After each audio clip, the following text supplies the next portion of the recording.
Mwiriwe neza mwese abari hano, bayobozi b'inzego nkuru z'igihugu cyacu, bashyitsi,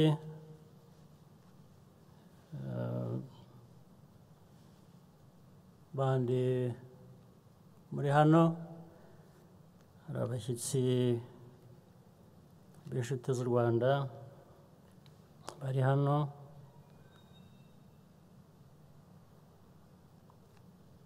abahagarariye ibihugu bijyanye n'imiryango mpuzamahanga,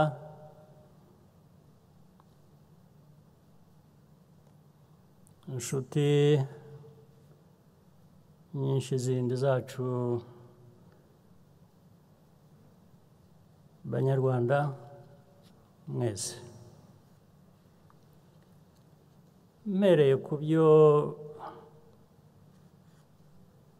Jean Damascene Bizimana yari amaze kutubwira,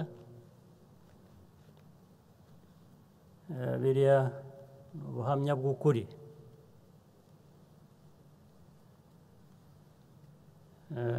ni ukuri kutazahinduka.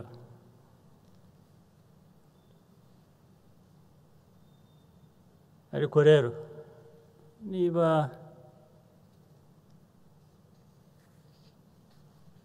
abahakana amateka, ibyabaye, bitabatera isoni, jyewe, wowe, twagirira iki ubwoba bwo guhangana nabo?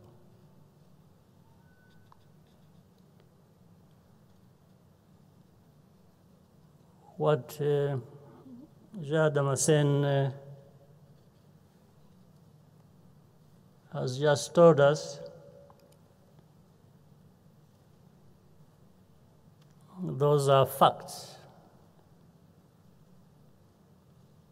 Facts of our history, facts about what happened and the responsibilities thereof. For those deniers, if they have no shame, why should I have fear? Ndabashimiye mwese kuba mwaje muri uyu muhango, nubwo yari inshuro ya 27 twibuka abacu, ntabwo uyu muhango tuwufata nk'ibisanzwe. Buri gihe utwibutsa byinshi bikomeye. Kugeza uyu munsi turacyabona imibiri y'abajugunywe mu byobo hirya no hino mu gihugu. Abakoze aya mahano barakidegembya hirya no hino ku isi.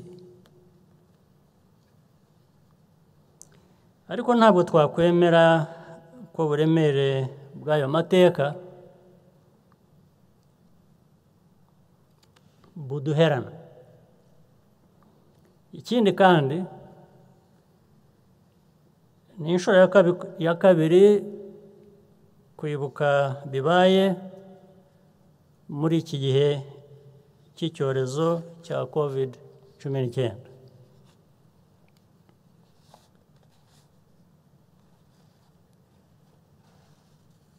Kuba tudashobora guteranira hamwe nk'uko bisanzwe birongerera agahinda abarokotse jenoside, kandi ukwihangana kwabo no kudacika intege ari byo biduha imbaraga zo gukomeza kwiyubaka no kubaka igihugu. Turabashimira inkunga yanyu no kwihangana no kwitanga kugira ngo twese tugire ejo hazaza heza. Kongera kubaho nk'igihugu tubikesha abanyarwanda benshi bashatse kubaka u Rwanda rwiza rubabereye, bakanga kuba ibikoresho by'abayobozi babi. Amahirwe yo kubaho mu buzima bwiza bayabonye bayafatishije amaboko yombi. Iyi ni inkingi ikomeye mu bigize imbaraga zacu. Kubera izi mpamvu no mu bihe by'ibibazo bikomeye n'abifuzaga kubarangaza no kubatesha igihe, Abanyarwanda barushijeho gukomeza kunga ubumwe. Nta kindi gihe u Rwanda rwaranzwe n'ubumwe no kureba imbere nk'ubu. Aha ndavuga cyane cyane urubyiruko, ari narwo rugize umubare munini w'abaturage b'igihugu cyacu. Iyi ni nayo mpamvu abashaka kuducamo ibice no kudutesha umurongo bananiwe kandi bazakomeza kunanirwa. Ahasigaye nabasabaga ngo munyemerere mvuge mu rurimi rw'amahanga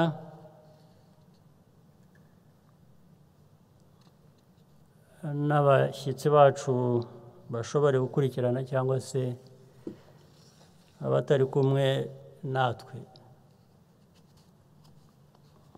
bari hanze, ngira ngo mbwire bumve.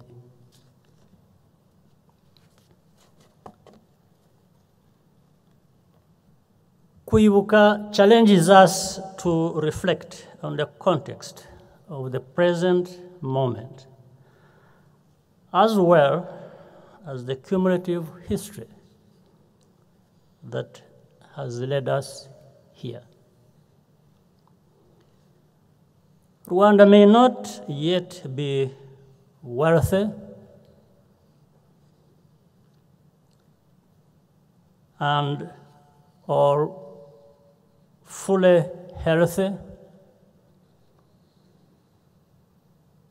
and we have vulnerabilities and limitations like any country. But we also know how to deal with our problems. Rwandans are resilient, and we are full of purpose and hope. The immensity of what has been achieved is almost miraculous. The results are attested to by Rwandans and indeed indisputable. First, there are the tangible signs, things that we can see and feel. new buildings and roads, better hospitals and health centers, water and electricity services where they never existed before, visitors flocking to see Rwanda's unique wildlife and enjoy hospitality. But the intangible transformations which have taken place in the hearts and minds of our people are even more important. They allow progress to be sustained from generation to generation. Our unity and nationhood, which continues to grow, the trust we have in each other as a people and in our leaders and institutions, positive mindsets of creativity, accountability, and self-reliance. The satisfaction of seeing Rwanda's story serve as an uplifting symbol of renewal, even, hopefully, beyond our borders. The collective self-assurance that comes from the spirit of Agaciro, which inspires everything we do. The Rwandans of today have gained a lot, which means we have something precious to defend. This requires constant vigilance, along with a commitment to introspection and honesty. Decades, even centuries of progress can be wiped away in the blink of an eye. We have seen examples in different societies around the world, no matter how advanced. I know for certain that Rwandans will always be ready to protect what we have built without hesitation or apology. Like every country, Rwanda has the right to use all legitimate and lawful means to counter attacks on our people, no question about it, and the principles of our Constitution. Whenever possible, we bring those who threaten our country's peace and security to justice. The rule of law is not up for debate. In fact, there are several trials underway in our courts involving various armed violent groups.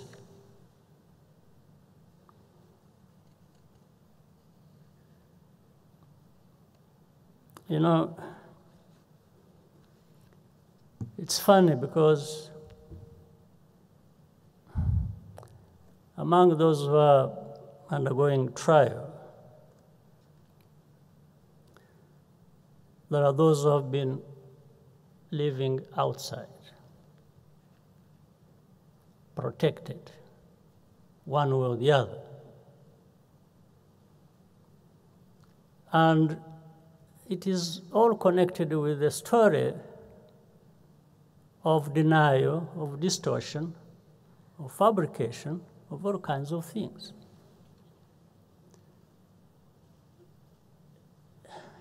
It's interesting to find that when these trials are ongoing, for some, especially those who are hosting these people, the issue is not what they did that they are being tried for. The issue is how they got here.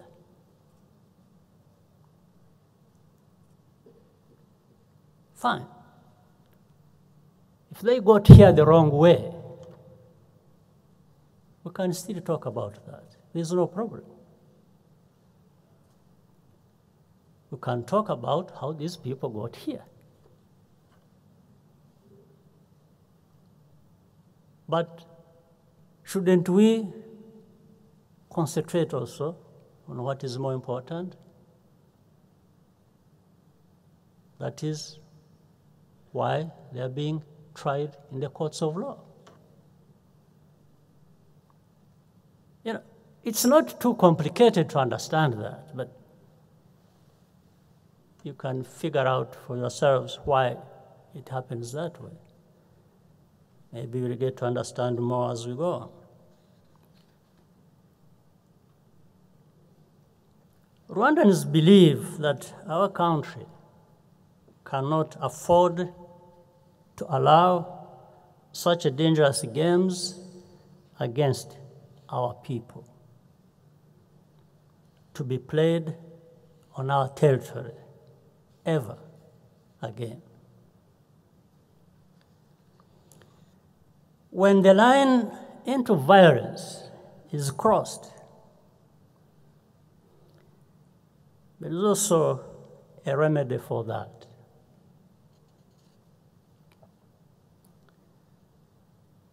Most of these actors sought international relevance by killing innocent people and threatening our economy. Unfortunately, this strategy of attention-seeking has sometimes worked for them.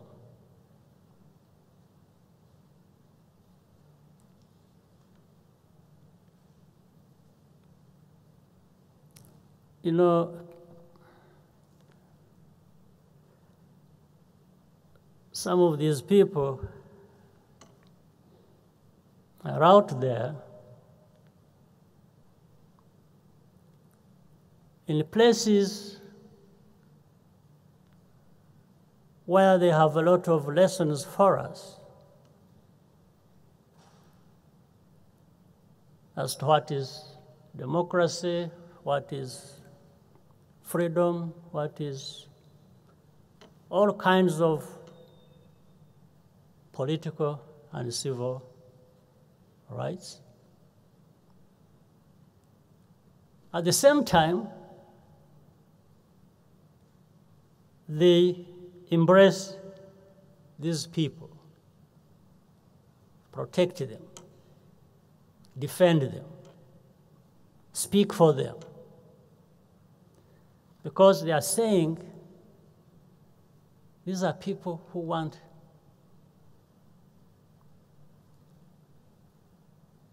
to civilize Rwanda and bring it closer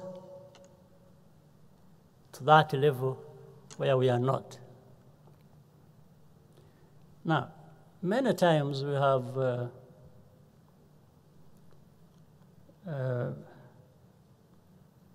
I'm trying to get to the bottom of the question I would ask. Why is this? Why does it happen? Maybe we'll come to it later, but I just want to tell you a few things. There are a couple of cases where we told their hosts, the hosts of these criminals, that those are actual criminals. They have either killed our people, they have stolen, they have raped, they've done all kinds of things. And we have asked them to try them. And no, they say, no, these are critics of leaders of Rwanda. These are people who are fighting for freedom, for rights of all kinds.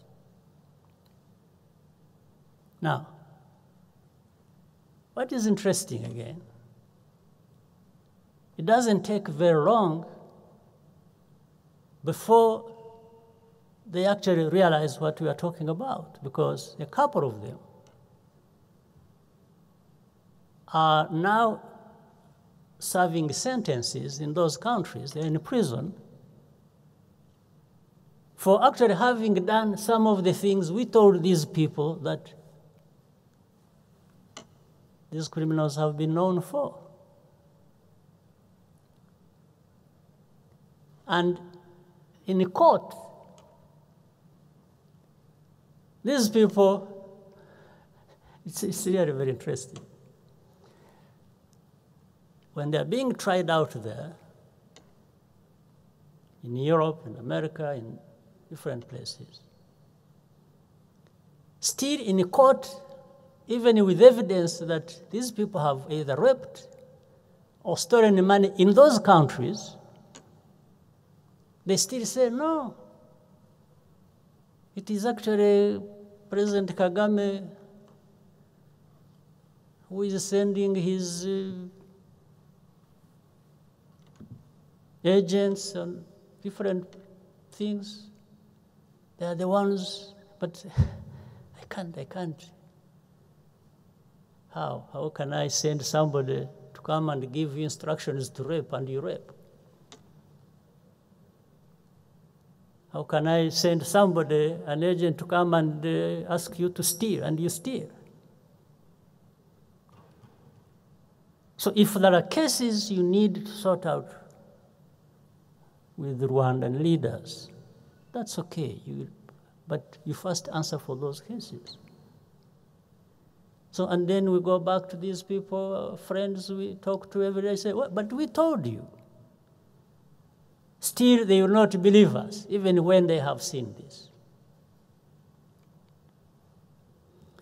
You heard the other day when the person who was brought here, and the question is how he got here, not how he was associated with, was leading a group that was killing people here in Rwanda. You saw how others still in those countries, when somebody testified in the courts here and confirmed what they were being accused of and said they were planning it outside where they lived, recently one or two people came up and said, yes, that is true. What the other one said in the court is true. In other words, he's admitting that they are actually doing these things they are accused of. But it's like they are saying, well, but here we are protected. Nothing is going to come. Nothing is going to happen to us. And maybe you're also not going to be able to bring us there where you have brought that one. So you can see how disturbing this is, but yes, we fully understand the world we live in. So, disgraced former officials, motivated by petty resentments, have spent years cultivating influential foreign, gatekeepers with a flimsy campaign of lies.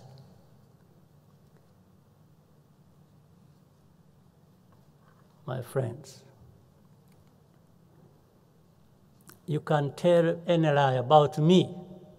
You are free to do so. You can pile up tons of lies. It won't change me.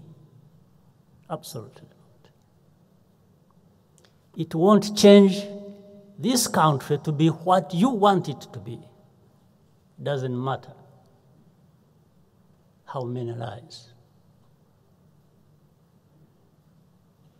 That I can promise you.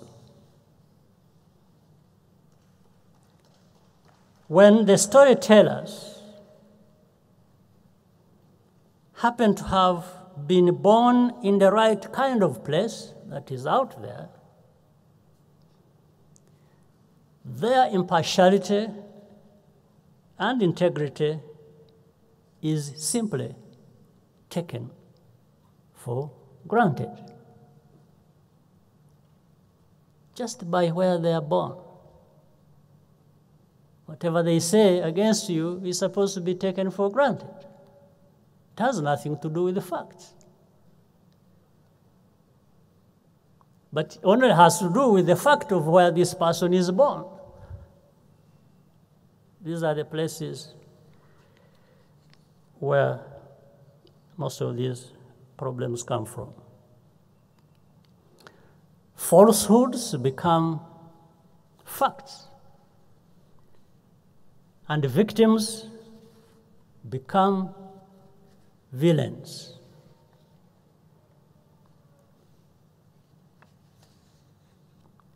Acts of terrorism are portrayed as principled expressions of opposition and dissent, while Rwanda's response is singled out for criticism. Let me tell you this. We will be happy to be criticized for doing what we have to do and believe that we have to do against these acts against us.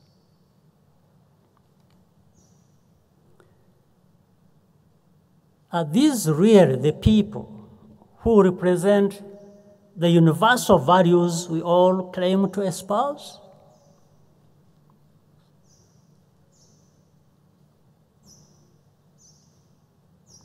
It is outright wrong. It's wrong. It can't be otherwise. We are left wondering how many bodies there have to be before we are seen as having the right to take appropriate action. Do you remember the famous interview in the old days, 1994, where people had problems of naming what was happening in Rwanda at that time? Some people are struggling to call it genocide. Well, today we have another struggle. People are struggling to call it now genocide against the Tutsis. But the problem of definition started way back in 1994. Or just simply naming it what it was. And somebody, I think a journalist, asked Somebody said, because they were saying, do you now call it genocide? The other one said, no.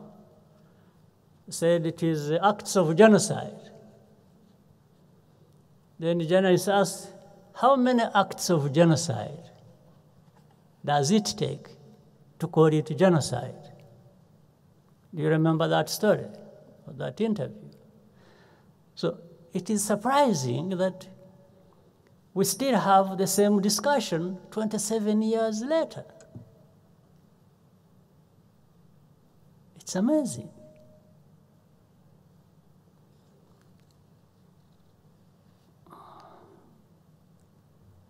Meanwhile, specialists and human rights groups remain silent about the obvious dangers. Reluctant to say anything that might be seen to vindicate the Rwandan government. The cynicism and hypocrisy reflected in such bigoted narratives is breathtaking.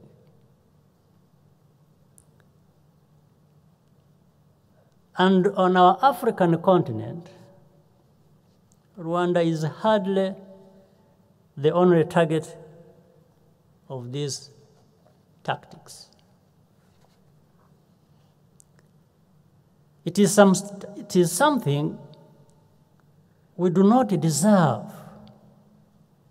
and will not accept. Recently,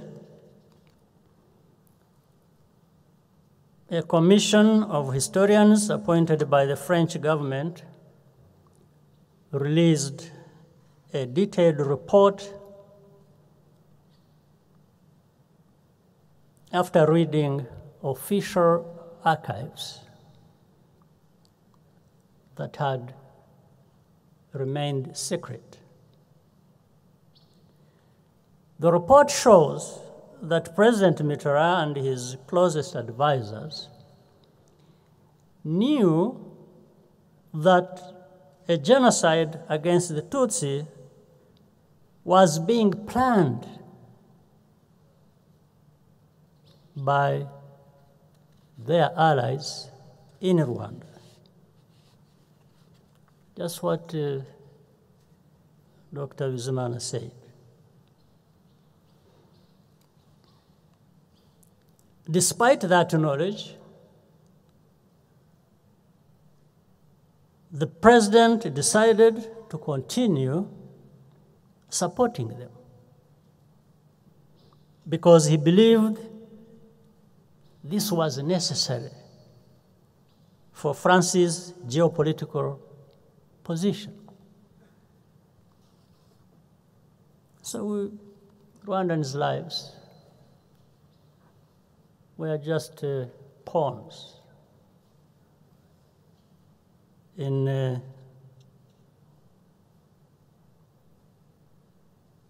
geopolitical games.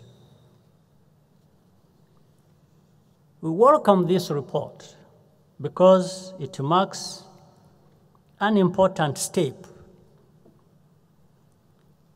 toward a common understanding of what took place.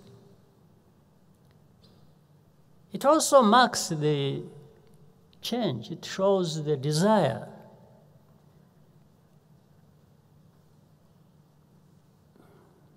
even for leaders in France to move forward with a good understanding of what happened. And we welcome this. We welcome this. We are going to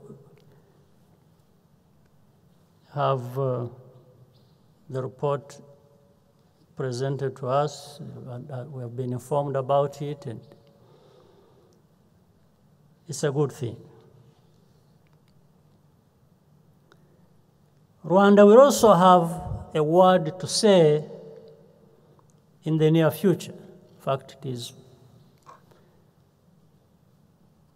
maybe around the third week of this month.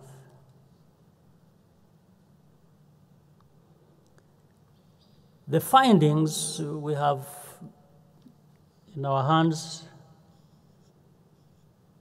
based on the work that has been done by people who are commissioned to do that, almost similar or parallel to what was being done in France. The findings go in the same direction.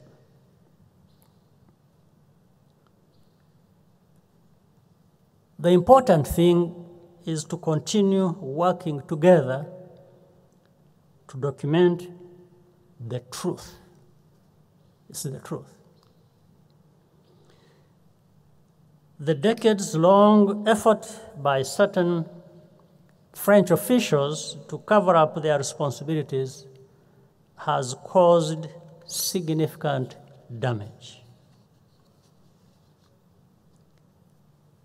History was falsified by promoting the lie of the so-called double genocide, including with the mapping report. Fraudulent court cases were launched in Europe against our officers and officials. Genocide suspects were granted safe haven, and Rwanda's extradition requests refused.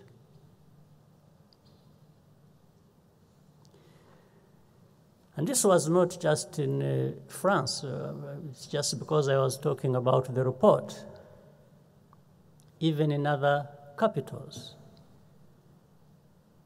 of those developed countries, we know of cases that have gone on for close to 15 years.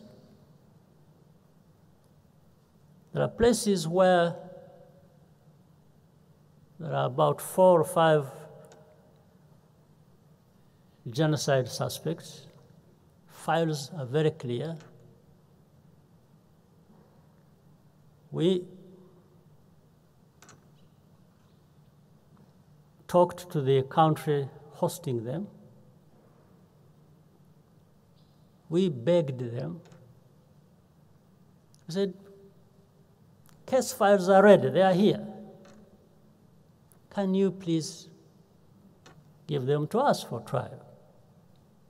The answer was no, we have no extradition treaty, we have this, we don't trust your courts, we don't trust your laws, we don't. Okay, we said, fine. We needed your trust, but you don't want to give it to us. Fine. So, can you try them in your courts of law? Because if you have a problem with our courts, you don't have problems with your courts. And then even after that request, they still have excuses for not. And it continues and goes on and goes on. But at the same time, these are people who have all kinds of blame to level against us. And you say, but why don't you do that?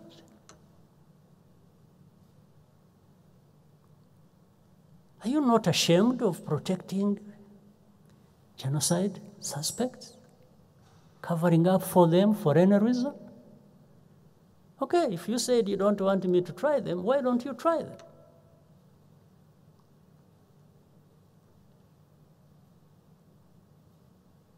It's the same people who question the use of genocide against Tutsis. And by the way, that, I think, genocide, which was,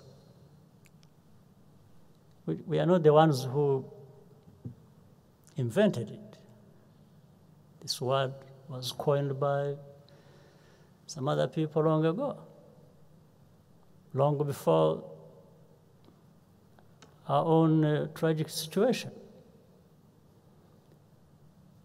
But somebody says, you know, we don't want to accept that this is a genocide against the Tutsis because peacekeepers died, foreigners died, Hutus died, everybody died who was killed.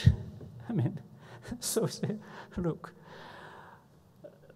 even if you thought those were your facts, the facts, how does this stop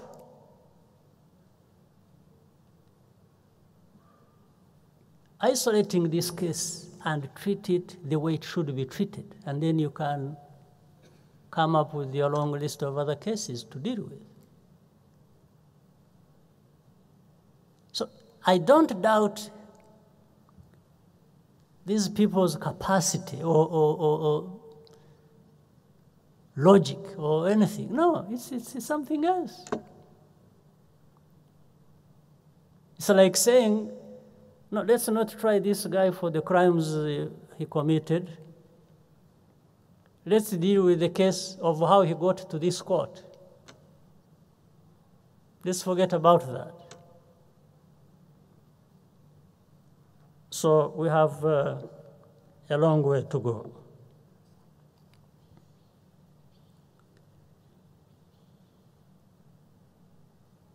So when these genocide suspects are granted safe haven and extradition requests refused, it has a direct consequence. And we have seen a massive increase in genocide denial and revisionism, which will take years to reverse. Well-known publishers release books accusing the RPF itself of having masterminded the genocide in order to take power. This is what I think Dr. Bizimana earlier on referred to as well. What is even more disturbing is that too many people who know better prefer to stay out of it by keeping quiet. A few years ago, a country, I remember, issued a statement to mark the commemoration of the genocide. This was really supposed to be, normally on this day, we can get a statement of solidarity or not. If you don't send us a statement of solidarity, we won't complain.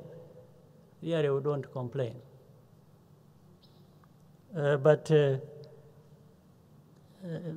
country issued and sent us a statement of solidarity, supposedly, but they said, well, you know, we are with you, genocide, so on and so forth. Then they started, there were more chapters about human rights violations, about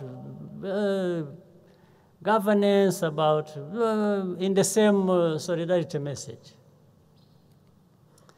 So I took time and wrote back and just placed one request, simple request. I said, you know, this day, 7th of April is a commemoration day. And it's just one day in 365 days of the year, just one day. So I asked them, I said, can't you spare us just this one day? And then for the remaining number of days, 364, you can write anything you want. You can abuse us, insult us in any way you want for the rest of that year. I said, but spare us this day. Fortunately, I think they got the message. So they have learned to separate. But there are others who don't learn. There are others who don't learn and who maybe on the way are their statements saying the same things. But we really have space to accommodate that as well.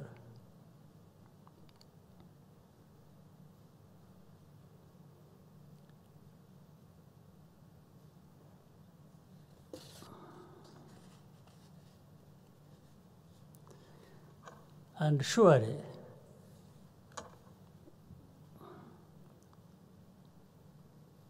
and yet, despite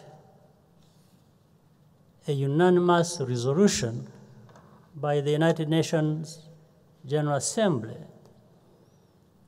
there are still one or two countries which stubbornly refuse to use the phrase genocide against the Tutsi. In the whole of the General Assembly, they have that understanding and agreement except one or two.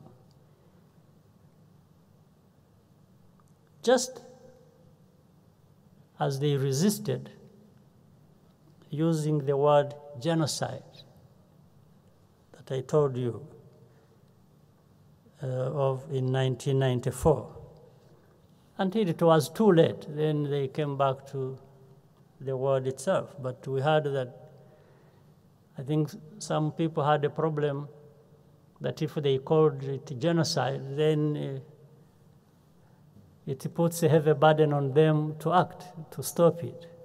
So they were really trying to avoid the heavy burden of stopping it by refusing to call it genocide. But it's interesting how history repeats itself. So we have almost gone full circle. From 94 to now, we have a repetition of questioning words and definitions and all kinds of things.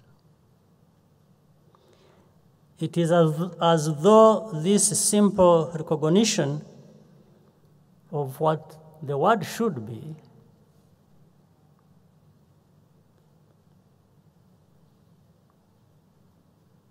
would be a reward bestowed on Rwandans in exchange for good behavior, in their view. In their view, you behave the way they want you to behave,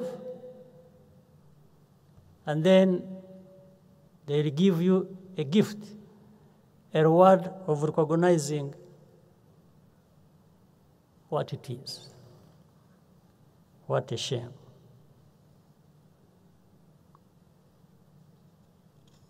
But I don't think we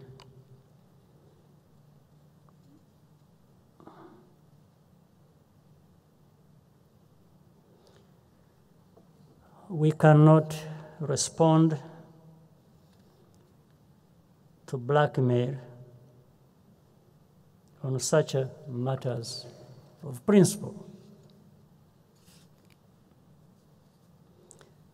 Unfortunately, a new generation of Rwandans in the diaspora, this is a really small group,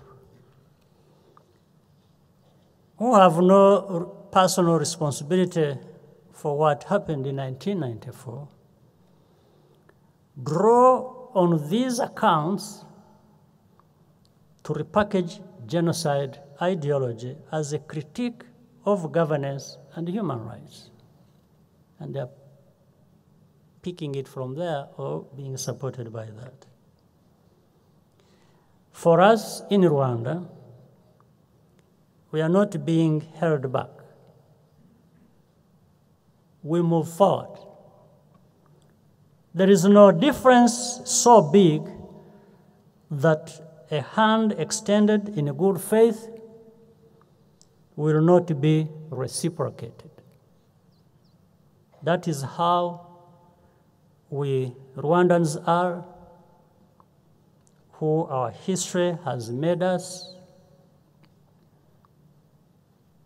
But the currency of forgiveness is truth.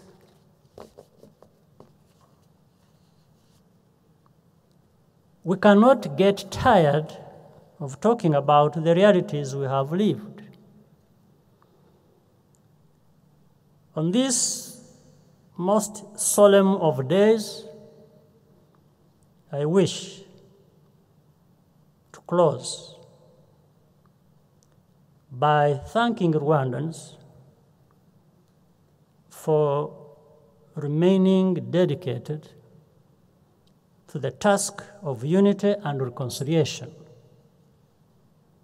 We also thank the many friends around the world who have joined with us over the years. Not only that, let me, again, for the story I told you earlier,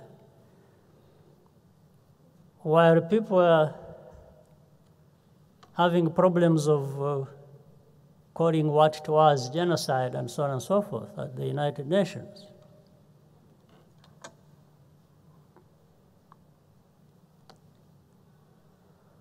among those having problems at the time, even being the Secretary General of the day of the United Nations.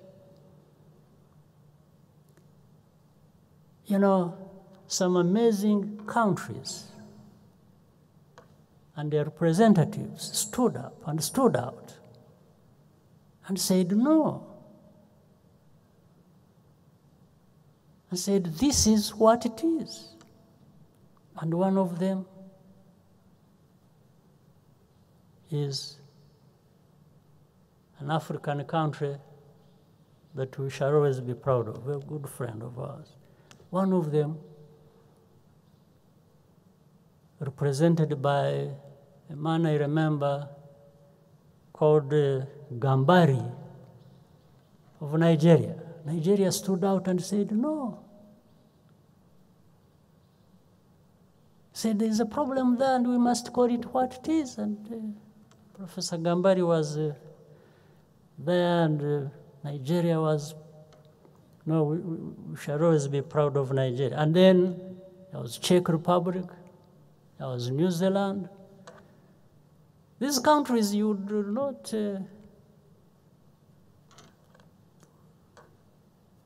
think about first when it comes to, there's a tendency to always think about these big, in some sense, countries. But so that is what we will always be indebted and thankful to some of these people across the world who really let me end by telling you something I remembered, and I end from that. When we were still young and going to primary school, I remember being told a story of a lion or leopard and a sheep.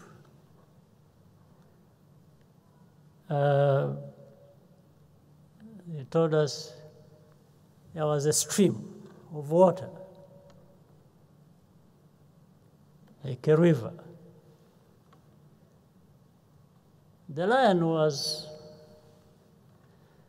upstream, It was drinking water.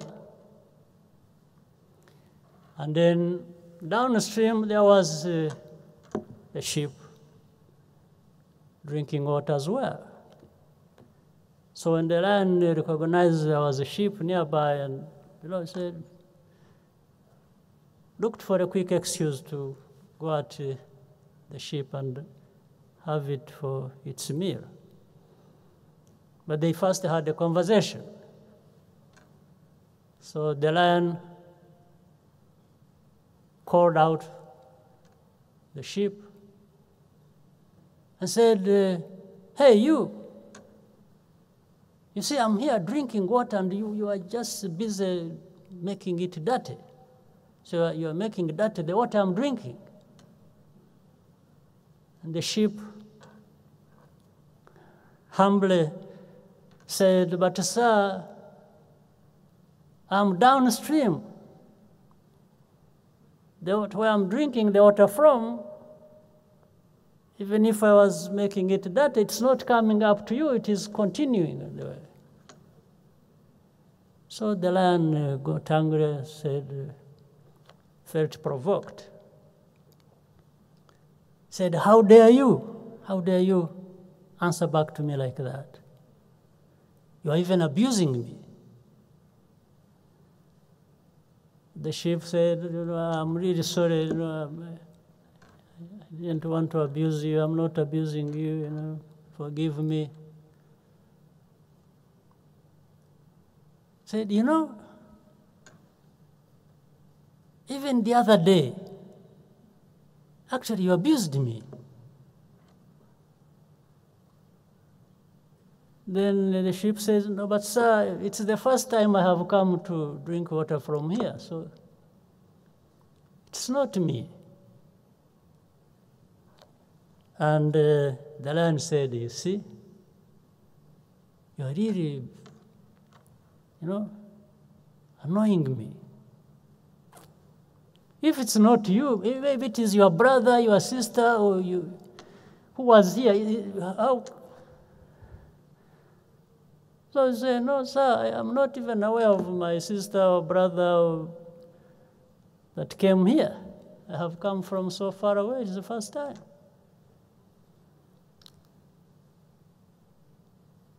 So the lion, of course, went for the sheep. I'm telling you this story because sometimes we are treated like this story suggests. There's somebody up there saying, hey, you're even abusing me, even when you have not talked to them. If it is not you, it is your brother, it is your mother, it's your sister, it's your what? I said, no, sir, but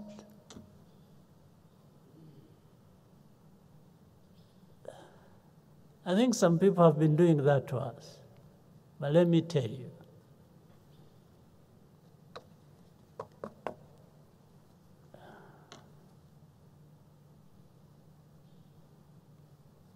don't ever accept to be sheep.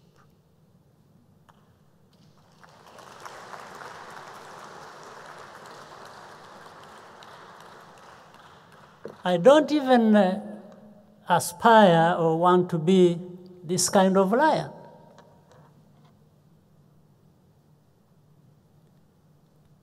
I'm going to be happy being who I am that will challenge this lion. Thank you very much.